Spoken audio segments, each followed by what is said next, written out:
বহুত ভাল অনুভৱ হৈছে। তাৰ মই প্ৰথমে মোৰ দলীয় কৰ্মকৰ্তা আৰু মোৰ ৰাইজক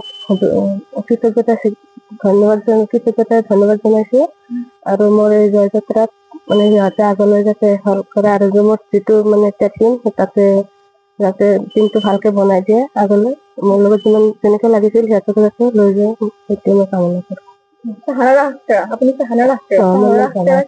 প্ৰথমবাৰলৈ ৰাজনীতিলৈ আহিছে নেকি? মই প্ৰথম ফাৰ্ষ্ট টাইম আহিছো। কি ক'ব আপুনি মানে যদি জয়ী হ'লে অলৰেডি ন ৰাইজৰ কাৰণে কি কাম কৰিব?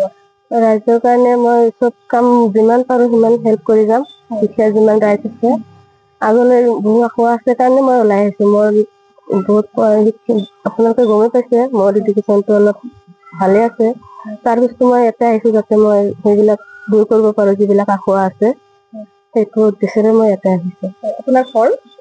মোৰ ঘৰ ৭২ নম্বৰ শহীদ নগৰ ডেকা ১ নম্বৰ ভালখাৰ গাঁৱত। আমি আপোনাক শুভেচ্ছা জনাইছো। ভাল হওক আপুনি ৰাইজৰ হৈ কাম কৰিব। আগলৈ আপোনালোকে মোক এনেদৰে সহায় সহযোগিতা আগবঢ়াই যাব কাম কৰক। Stay informed, stay ahead. News NE 365.